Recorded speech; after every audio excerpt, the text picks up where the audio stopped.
Krishna Krishna Krishna Hare Hare Hare Ram Ram Ram Hare Hare Hare Krishna Krishna Krishna Hare Hare Hare Ram Ram Ram Hare Hare Hare Krishna Krishna Hare Ram Hare Ram Ram Ram Hare Hare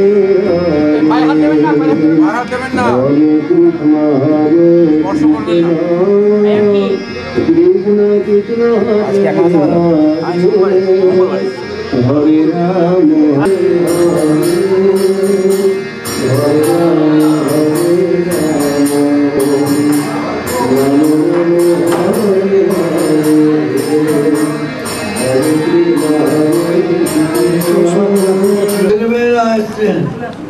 সবাইকে আলাদা করে গিয়ে বসে বলতে সময় পাচ্ছে না। এখানে শারীরিক দিন দিন অতিরিক্ত দুর্বলতার জন্য ভেবে দেখলাম একটা কাস্টমার করে রাখা দরকার। সে কবে গিয়ে হবে অনেক দিন থেকে চেষ্টা করবে তার কার্যকরী করতে পারেছি। আজকেও সেই সুবিধাটাকে আমি রেজিস্ট্রেশন করিয়ে দিয়েছি। আমি তো লিখিত করে দিয়েছি। সঙ্গে আমার নায়িকা রয়েছে চক্রবর্তী, তিনিও বসে আছেন। এবার তোমরা আগে আরেকটা বিষয়টি কাশী বাবা বলে শোনাচ্ছে, আর কাশী বাবা শোনাচ্ছে। এবার তোমরা সবাই আলোচনা করে সবাই সেই অঙ্কার সেবক সংগঠনের মাধ্যমে আরো বিস্তৃত করে নাম 100 জন পরে সবই করে দেবে। আমি 10 জনের নামে লিখেছি। এবার প্রতিদিন কেন্দ্রে কেন্দ্রে আবার 10টা করে বাড়বে, বেড়ে সেটা যেভাবে আলোচনা করবে আমরা সবাই মিলে সেটা আলোচনা একবার দিদি অঙ্কার সেবক সঙ্গে যাতে কার্যকরী সেবাতে আমরা পরিণত করতে পারি, সবাই মিলে লক্ষ্য করবো। আচ্ছা, ঠাকুরের ধারাই আমাদের ধারা, সীতারামের আশীর্বাদই আমাদের আশীর্বাদ। সীতারামের রেখে দেওয়া পথ আমাদের পথ।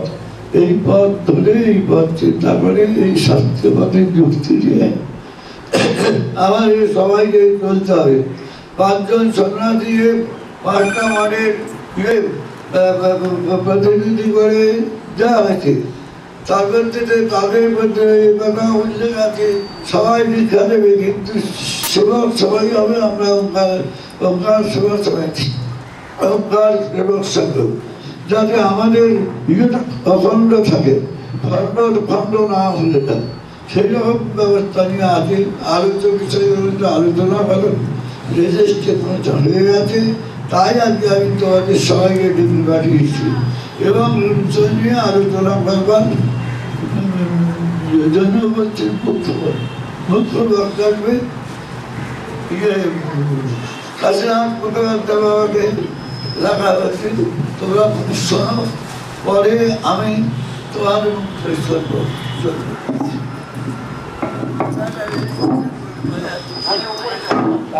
সব ওপরে চলুন। রাম সীতারাম মন্দিরের সামনে আপনার সঙ্গে বসুন।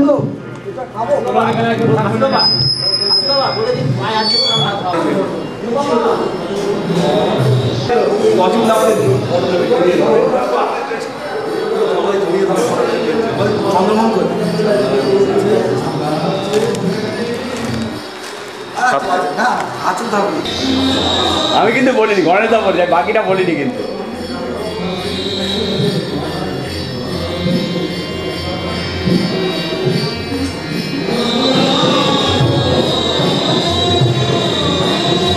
মুভি তুলছে, স্টিকেও তুলবো না।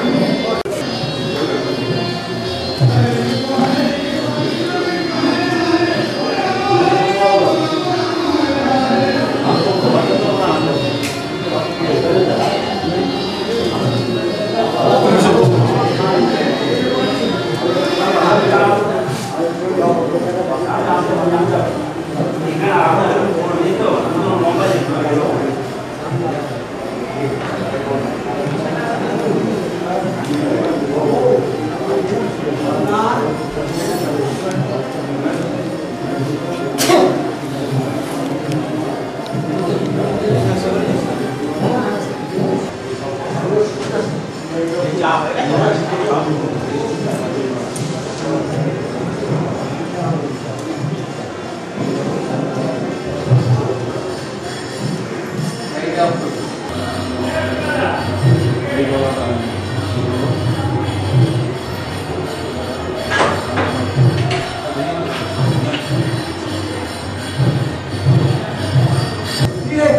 কত কত হয়তো বল না নাম্বারটা 30 হ্যাঁ করছি আপনি আপনি আলাম হ্যাঁ আপনি হ্যাঁ হ্যাঁ হ্যাঁ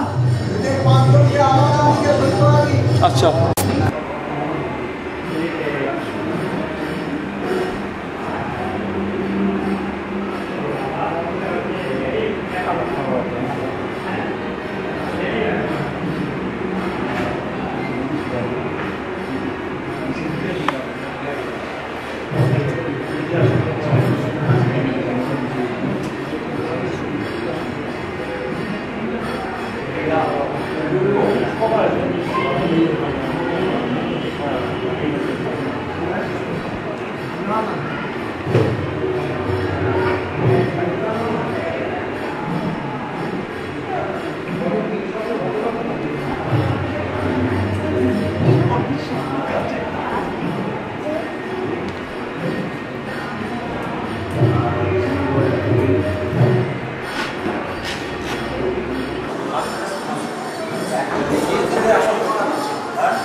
সাধন আসেনি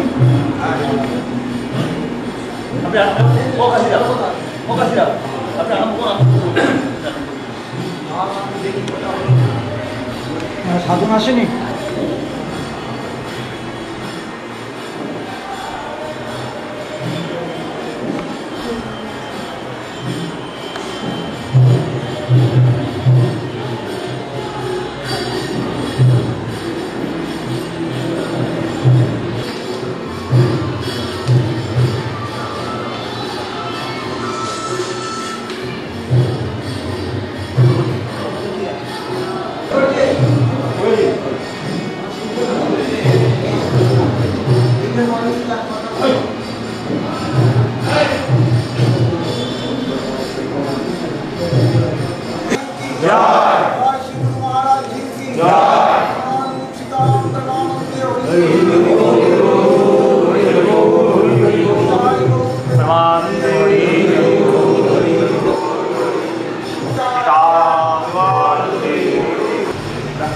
সাধারণ সভা ডাকা হয়েছে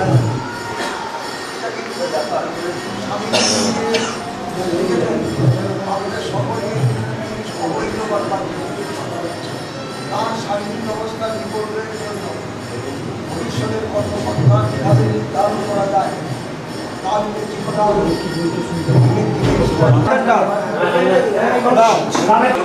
স্বামীজি একটি বিশেষ সাধারণ সভা আহ্বান করেছেন তার শারীরিক অবস্থার অকস্মাৎ বিপর্যয়ের উপর নির্ভর করে আশ্রমের ভবিষ্যৎ কর্মপন্থা কীভাবে চলবে না চলবে তার উপর চিন্তা করে তিনি একটি রেজিস্টার্ড ডিড করেছেন।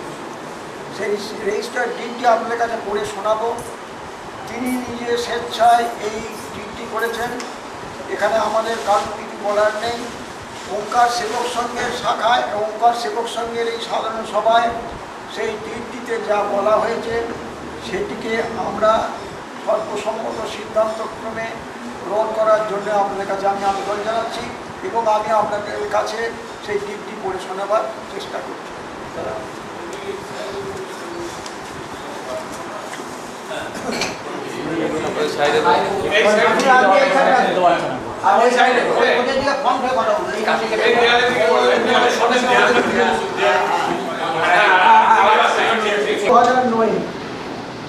চুনিয়া কমিশনের মাধ্যমে এখানে রেজিস্ট্রি করা হয়েছে।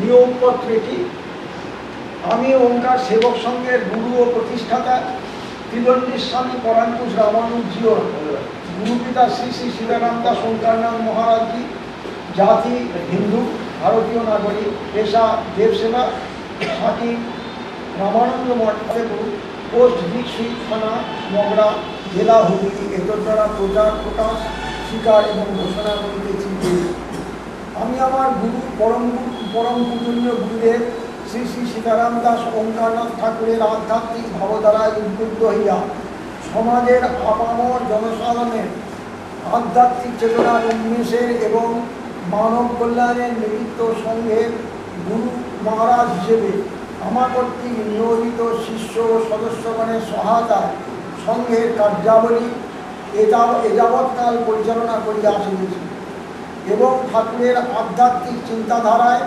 দেশের বিভিন্ন স্থানে সংঘ কর্তৃক অনুমোদিত বিভিন্ন শাখা সংঘ, আশ্রম এবং মন্দির গঠিত হইয়াছে। ভবিষ্যতে সংঘের উদ্দেশ্যাবলী সুচারুরূপে পরিচালিত করিবার উদ্দেশ্যে এবং ভবিষ্যতে সকল প্রকার গোলযোগ এড়াইবার জন্য আমি নিম্নলিখিত ব্যবস্থা গ্রহণ করিতেছি। আমি পরম পূজ্যপাদ শ্রী শ্রী সীতারাম দাস ওঙ্কারনাথ ঠাকুরের নির্দেশ এবং ইচ্ছায় শ্রী শ্রী রামানুজ পরম্পরায় সন্ন্যাস লইয়াছি। আমার আশ্রম এবং তৎসংলগ্ন সমস্ত সম্পত্তি, এমনকি যাহা ওঙ্কার সেবক সংঘের নামে রইয়াছে, সেই সকল সম্পত্তি আমার শিষ্য এবং ভক্তগণ আমাকেই দান বা বিক্রয় করিয়াছেন। আমার বর্তমানে বয়স হইয়াছে এবং আমার অবর্তমানে সংঘের কার্য উপরিউক্ত আদর্শগত সুষ্ঠুভাবে পরিচালনার জন্য আমি ঘোষণা করিতেছি যে উপরিউক্ত মঠ এবং তৎসংক্রান্ত পরিচালনার ভার আমাতেই বর্তাইতেছে। যেহেতু আমি মঠ এবং সকল সম্পত্তির মালিক এবং প্রতিষ্ঠাতা হইতেছি, আমি আমার 5 জন শিষ্যভক্তকে আমাদের এই রামানুজ পরম্পরায় সন্ন্যাস দিয়াছি। তারা হইলেন যথাক্রমে ত্রিদণ্ডী স্বামী রাম রামানুজিও, ত্রিদণ্ডী স্বামী চন্দ্রমোহন রামানুজিও, ত্রিদণ্ডী স্বামী কেশব রামানুজিও, ত্রিদণ্ডী স্বামী নিমাই গৌর রামানুজিও, ত্রিদণ্ডী স্বামী শ্যামনারায়ণ রামানুজিও। সকলের গুরুপিতা ত্রিদণ্ডী স্বামী পরাঙ্কুশ রামানুজিও, স্বামী রামানন্দ মঠ, ফতেপুর, পোস্ট দীক্ষিত, থানা মগরা, জেলা হুগলি। আমার এই উপরোক্ত 5 জন সন্ন্যাসী শিষ্য আমার 5টি মঠের দায়িত্বভার গ্রহণ করিয়া সুস্থভাবে নিজ নিজ মঠ পরিচালনা করিতেছেন। আমি একই সঙ্গে আমার সমস্ত আশ্রম ধর্মীয় আচার অনুযায়ী পরিচালনার নিমিত্ত উপরোক্ত 5 জন সন্ন্যাসী শিষ্য এর সহিত আরও 5 জন আমারই অনুগত শিষ্য বা ভক্তকে নিযুক্ত করে একটি কেন্দ্রীয় পরিচালন সমিতি গঠন করিলাম। তার হইলেন কিঙ্কর সাধনানন্দ আছে, গুরুপিতা ত্রিদণ্ডী স্বামী পরাঙ্কুশ রামানুজিও, জাতি হিন্দু, ভারতীয় নাগরিক, পেশা দেবসেবা, রামানন্দ মঠ, ফতেপুর, দীক্ষিত, থানা মগরা, হুগলি। কিঙ্কর গণেশানন্দ অলোকানন্দ, গুরুপিতা আছে ত্রিদণ্ডী স্বামী পরাঙ্কুশ রামানুজিও, জাতি হিন্দু, পেশা দেবসেবা, রামানন্দ মঠ, ফতেপুর, দীক্ষিত, থানা মগরা, হুগলি। শ্রী রাজীব সারদা, পিতা নবল কিশোর সারদা, জাতি হিন্দু, পেশা ব্যবসা, বালিগঞ্জ, কলিকাতা। শ্রী দীপেন মুখার্জি, রবীন্দ্রনাথ মুখার্জি, জাতি হিন্দু, ভারতীয় নাগরিক, পেশা দেবসেবা, রামানন্দ মঠ, ফতেপুর, দীক্ষিত, থানা মগরা, জেলা Hooghly. Shri Ashok Kumar Chakraborty, senior advocate, Calcutta high court, পিতা ঈশ্বর মনোরঞ্জন চক্রবর্তী, জাতি হিন্দু, ভারতীয় নাগরিক পেশা ও কারুতি সঙ্গে 48 নম্বর হরিপদলের কলিকাতা 33।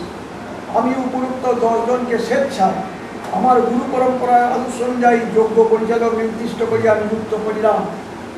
এই পরিচালক মণ্ডলীর সভায় আমার অবর্তমানে শ্রী ত্রিদণ্ডী স্বামী রামানুজ মহারাজজি সভাপতিত্ব করবেন। বাকি সম্পাদক মণ্ডলীর সদস্যগণকে উক্ত 10 জন কেন্দ্রীয় কমিটির সদস্য সংখ্যা গরিষ্ঠ মতে নির্বাচন করবেন। আমারই প্রতিষ্ঠিত ওঙ্কার সেবক সংঘ এবং তাহার সদস্যগণ একটি সাধারণ সভায় উপযুক্ত 10 জন কেন্দ্রীয় পরিচালনা সমিতির সদস্যকে ওঙ্কার সেবক সংঘের পরিচালনা সমিতিতে গ্রহণ করিলেন। ওঙ্কার সেবক সংঘের সাধারণ সভার প্রয়োজন বোধে ওঙ্কার সেবক সংঘের নিয়মাবলী সংশোধনের নিমিত্ত সরকার বাহাদুরের কাছে আইন অনুযায়ী দরখাস্ত করিবেন। উপরোক্ত পরিচালক মন্ডলী আমার নিযুক্ত মঠাধীশকে সর্বপ্রকার মায় জমি সংক্রান্ত ব্যাপারে সহায়তা করিবেন। কেন্দ্রীয় কমিটি সকল কার্যের ব্যাপারে সিদ্ধান্ত লইতে পারবেন। যদি কোনো কারণে আমার উপযুক্ত নিয়ম ওঙ্কার সেবক সংঘের কোনো সংশোধনী প্রস্তাব সরকার বাহাদুরের রেজিস্টার অফ সোসাইটি গ্রহণ না করেন, সেক্ষেত্রে আমার শিষ্য ভক্তগণ ওঙ্কার সেবক সংঘের রেজিস্ট্রেশন বাতিল করিবার জন্য ডিজলিউশন অফ সোসাইটির প্রস্তাব গ্রহণ করিতে পারিবেন এবং আমার উপরিউক্ত মঠাধীশ এবং পরিচালক মণ্ডলীর সদস্যগণ আমারই গুরু পরম্পরায় আদর্শের পথে আমারই শিষ্য ভক্তগণের মধ্য হইতে বিভিন্ন আশ্রম ও সম্পত্তি পরিচালনা নিমিত্ত আশ্রম ভিত্তিক পরিচালক মণ্ডলী নিয়োগ করিতে পারিবেন।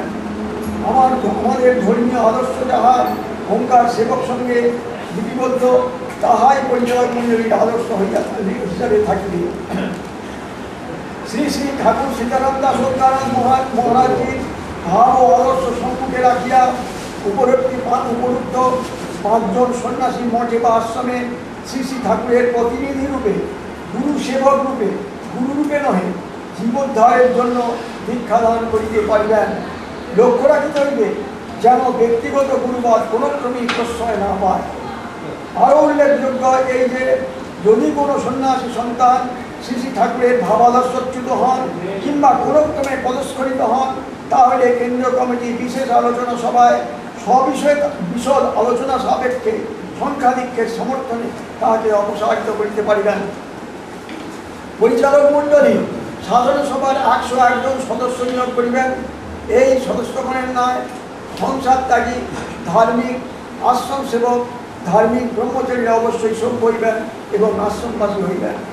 কেন্দ্রীয় কমিটি হিসেবে আদি যাবতীয় আইন অনুযায়ী ব্যবস্থা গ্রহণ করতে পারিবেন এবং প্রত্যেক বৎসরে অন্তত একবার আশ্রম পরিচালনা সংক্রান্ত সকল ব্যবস্থা কমপক্ষে 51 জনের একটি সাধারণ সভায় দাখিল করিতে পারিবেন।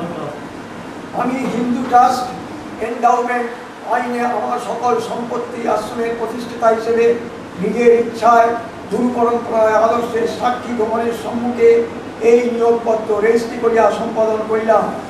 এটি তারিখ বাংলা 1416 সালের 6ই শ্রাবণ, ইংরাজি 209 সালের 23শে জুলাই।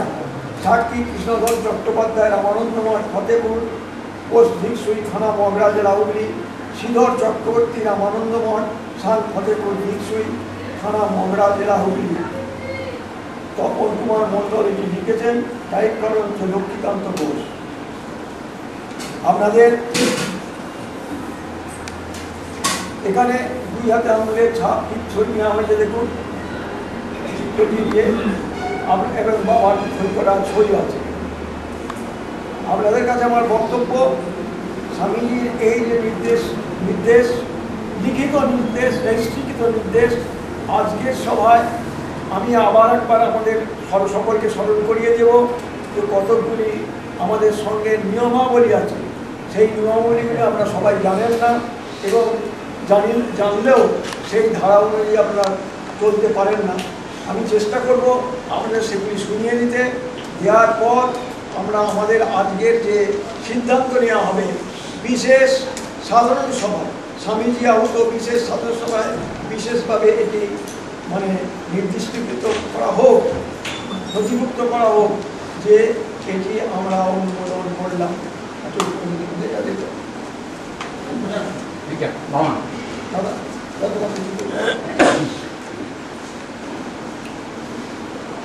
ওঙ্কার সেবক সঙ্গের নিয়মাবলী। 1. স্বাস্থ্যপথ ধরে অগ্রসর হতে হবে। 2. প্রত্যেক মন্দিরে সদ্গন্ত পাঠ এবং বিয়ের নিত্য পাঠ হবে। 3. নাম কীর্তন এবং লীলা চিন্তা বলতে সহজ উপায়। জিনে প্রেম, জিনে দয়া, ভক্তি ভগবানে আর আমাদের সঙ্গের আদর্শ, সরলতা, উদ্যম, ব্রহ্মচর্য, সৎসাহস প্রয়োজন। প্রত্যেক সদস্যের চরিত্রবান হতে হবে। সঙ্গের উন্নতি সাধন তথা বিশ্বের মঙ্গলই একমাত্র উদ্দেশ্য। সেবাই একমাত্র প্রধান ধর্ম, যা প্রত্যেকের স্মরণ রাখা কর্তব্য। স্থিরীকৃত বিষয় কার্যে পরিণত হওয়ার আগে সাধারণের কাছে সেটা অপ্রকাশিত থাকবে। সঙ্গের অধিবেশনকালে অন্য কোনো আলোচনা একেবারেই নিষিদ্ধ। একতাই সঙ্গের শক্তি। প্রত্যেক সদস্যকে একতার জন্য সচেষ্ট হইতে হইবে। আলস্য, হঠকারিতা, অসত্যবাদিতা, গোপন স্বভাব সকলের পক্ষে একান্তভাবে পরিত্যক্ত।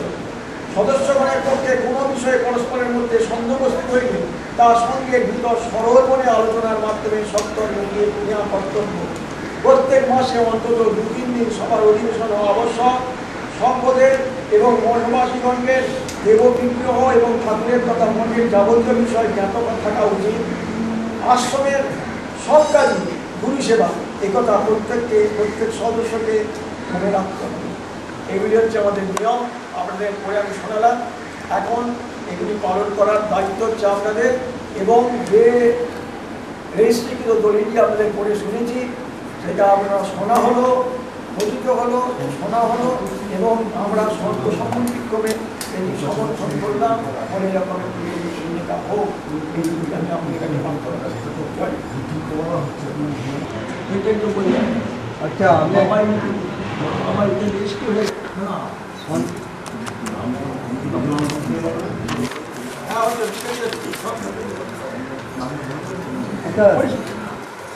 সঞ্চালকের কাছে আমি একটা প্রশ্ন রাখছি, সেটা আলোচনা হয় যে এই সঙ্গে সম্পত্তি চুক্তি আছে, সেগুলোর কোনো উল্লেখ নেই। ব্যাপারটা কর্তৃপক্ষে সেগুলো করতে গেলে একটা বিরাট খরচার ব্যাপার, এটা বিরাট খরচার ব্যাপার। সেই হিসেবে কেবলমাত্র এটা হচ্ছে নিয়োগপত্র করে রেখে দিয়েছে, কারণ বাবার শরীরটা খুবই খারাপ, সেই সব দিয়ে করতে গেলে অনেক দেরি হবে। সেটাও আমরা পরে করবার চেষ্টা করবো, সেগুলো নথিভুক্ত করবো। কিন্তু এইটা আগে আমরা নিয়োগপত্র করলাম, ওটা আপনাকে ওই অশোক আর আমি আপনাকে বলছি, বাবা অত্যন্ত শরীর খারাপ, যার জন্যই উনি তাড়াতাড়ি করে এই একটা নিয়োগপত্র করে রেখেছেন। এবং ওইগুলো পরে আমরা নিশ্চয়ই করতে পারবো। সেটা সম্বন্ধে আমাদের যে অ্যাডভোকেট জেনারেল আছেন রয়েছেন, তিনি আপনাদের কাছে বিষয় অনেকটা রাখতে পারেন। আচ্ছা, আপনাদের আপনারা দেখেছেন যে আরও দুটো আইটেম আছে, সেটা কি অ্যাবলিশ হয়ে গেল? না হয়নি, যতক্ষণ হয়নি যেতে থাকবেন ততক্ষণ অ্যাবলিশ করতে পারবেন। যতক্ষণ উনি আছেন ততক্ষণ ওঙ্কার সেবক সঙ্গেই চলবে, এবং উনি প্রেসিডেন্ট আছেন, মানে উনি আচার্য আছেন, উনি আচার্য থাকবেন। মানে ওই যে আমাদের সোসাইটি, মানে আন্ডার সোসাইটি অ্যাক্ট অনুযায়ী যে রেজিস্ট্রেশন আছে 75-এ, সেই রেজিস্ট্রেশন তখন উনি এরা মিটিং ডাকবে না, মানে তাহলে পরেও কিন্তু ওরা ওদের নিয়ম মানে আইন মোতাবেক ওরা ওনাকে ইয়ে করে দিতে পারবে। আমার ট্রাস্ট আমি যেটা করছি বাবা করেছে মেনে নিয়েছে। আমি বলছি তাহলে আগে যেজনের সোসাইটি অ্যাক্ট অনুযায়ী রেজিস্ট্রেশন সেটা থাকবে, এবং এই মোতাবেক যেখানে আমরা রিটার্ন সাবমিট করছিলাম, যাবতীয় যা করছিলাম সেটা চলবে, এটা ওটা ওইটাই চলবে। হ্যাঁ, এটা পরের জন্য, এখন চলছে, এখন কি আছে, এটা পরের জন্য, এটা করার রইল। যদি হট করে কিছু হয়ে যায় না, ঠিক আছে, হাউস আমরা হাউস সকলে স্বীকারই করি। এবার এগুলো মনে করুন এই মঠ মন্দির যেখানে যা কিছু আছে, তাহলে তার খেয়ে দখলই দাও। ঠিক, স্বামীজির অবর্তমানে কারা এর মালিকানা সত্ত্ব বলে? মালিকানা সত্ত্ব মানে এই নয় যে তার নিজস্ব মালিকানা সত্ত্ব না, ওঙ্কার সেবক সঙ্গের মালিকানা সত্ত্ব। তারা এরা কেবলমাত্র নিমিত্তাধীন, ওরা কেবলমাত্র জিনিসটাকে দেখভাল করবে, এবং এরকমভাবেই নিয়ে যাওয়ার জন্য এরা অঙ্গীকারবদ্ধ। খুব ভালো। হ্যাঁ, সেবক প্রতিনিধি হবে। এবং এনারা যে ডিসিশনটা নিচ্ছে তার জন্যে যে এনারা সবাইকে যে 101 জনকে ডাকবে, সেই 101 জন তৈরি হবে আমাদের যে শাখা সংঘগুলো আছে তাদের ওখান থেকেই কমিটি মানে সভাপতি সেক্রেটারি ইয়েতে এরা নিযুক্ত করবে, তারা আসবে, তারা ভোটাধিকার থাকবে তাদেরও। এখন যে কমিটি আছে থাকবি, ওটা তো কোনো ব্যাপার নেই, এটা তো লিখিয়ে দিয়েছে যে আমার বর্তমানে কথা কিন্তু লেখা নেই, এখানে কিন্তু লেখা আছে একদম পুরো অবর্তমানে। বর্তমানে উনি এখনো প্রেজেন্ট, উনি যা এরকম ভাবে চালাচ্ছেন তেমনি ভাবে চালিয়ে যাবেন, সেনা যেমন চালাচ্ছে সঙ্গ চালাবে। এটা কিন্তু এক্সট্রাঅর্ডিনারি জেনারেল মিটিংয়ে পাস হবে। তাই তো বলা বিশেষ আচ্ছা, আর একটা কথা হচ্ছে যে আজকে এখানে এসেছে 20শে ভাদ্র এবং 20শে ভাদ্র জন্মতিথি এবং জন্মদিন এবারে একসঙ্গেই বাবার পড়েছে, শুধুমাত্র বারটা নেই, বারটা শনিবার। আচ্ছা, রবিবার হয়ে গেছে। আচ্ছা, এইবার এইটাও আর কি এই মিটিংয়ে আর কি আমাদের সর্বাধীশ ওনার মানে বক্তব্য বলবেন, এটা একটা ব্যাপার। আর দ্বিতীয় ব্যাপার যে আমাদের যে চিন্তা ভাবনা, যে এটা নিয়ে যদি কেউ ভাবে যে এটা ব্যক্তিগত জিনিস বা আমার সম্পত্তি, আমি এই মঠেরই আমাকে বাবা দিয়ে গেছে, এরকম কোনো কিছু নেই। কিন্তু এখানে সবাই হচ্ছে, আমরা সবাই সন্ন্যাসীরা পরিচালক মাত্র করবেন, আমরা সবাই তাদেরকে সহযোগিতা করব। বাবা কিন্তু ওই কথাটাই ওখানে লিখে দিয়েছে যে তোমরা এই সন্ন্যাসীদিকে পরিচালক মানে সবাই মিলে সহযোগিতা করবে, কারণ এরা মানে ম্যাচিওর নয়, কারণ এই পথে চলার মতন এদের এখনো পর্যন্ত ওই সেই জ্ঞান বা ইয়েটি আসেনি। সেই জন্যে আমাদের সবাইকার উচিত সর্বান্তকরণে এটাকে মেনে নিয়ে এবং সবাই মিলে এদিকে সাহায্য করা, এবং যাতে এটাকে বাবা যে রূপ দিতে চাইছে সেটা যদি আমাদের এগুলো লিফলেট হিসেবে বিলি করবো, ওখানকার নিয়মাবলী যেটা আছে সেটা হচ্ছে বাবার এটাকেই মানতে চাইছে। যেমন সাধন সমিতির এটা হচ্ছে ঠাকুরের নিয়মাবলী, এটা যেটা তোলা হয়েছে, অনেক জিনিস আছে যা সাধন সমিতির থেকেই চলে আছে এবং ঠাকুরেরই বক্তব্যতে লেখা আছে, সেটা আমাদের কেউ পালন করি না। আমাদের মানে সঙ্গের লোকেরা মানে আশ্রম সেবকরাও পালন করে না, আশ্রমের বাইরে গৃহীরাও পালন করে না। দীক্ষা নিতে হয়, দীক্ষা নিচ্ছে, তারা বাইরে চলে যায়, এবং আশ্রমের প্রতি যা কর্তব্য তা তারা পালন করতে হবে এটাও তারা জানে না। সেই জন্যে ওখানে লিখে দিয়েছে যে আশ্রমে কি কি আছে না আছে, আশ্রমে কোন কোন দিন কি আমাদের উৎসবাদি আছে, কোন আশ্রমে কি বিগ্রহ আছে, তাদের কি সেবা, কোন দিন তাদের সব কিছু মানে উৎসবাদি চলে এবং সেগুলো কিভাবে চলে, এসব কিন্তু আমাদের অনেকজনাই জানে না। এমন অনেক শিষ্য আছে যে রামানন্দ মঠে নাকি ওইখানে ঠাকুরের মূর্তি বসানো আছে, সেটাই নাকি ঠাকুর আছে, ওপরে যে রাম মূর্তি আছে বা মন্দির আছে মানে খুব কম জনাই হয়তো জানে, বেশিরভাগই আসে তারা দীক্ষা নেয় চলে যায়। আমাদের যে প্রচুর উৎসব হয় এবং উৎসবের মধ্যে মিলিত হয়ে তাদের যে আমাদের এক প্রাণ এক আত্মা হয়ে আমরা যে গুরু ভাই একসঙ্গে মিলিত হওয়ার একটা প্রচেষ্টা, উৎসবগুলো অনেকজনা বলে নাকি বাবাকে যে উৎসব মানে হচ্ছে এই রেগুলার একটা করে উৎসব লাগিয়ে রেখে দিয়েছে স্বামীজি, আর এই সব দিয়ে চলছে।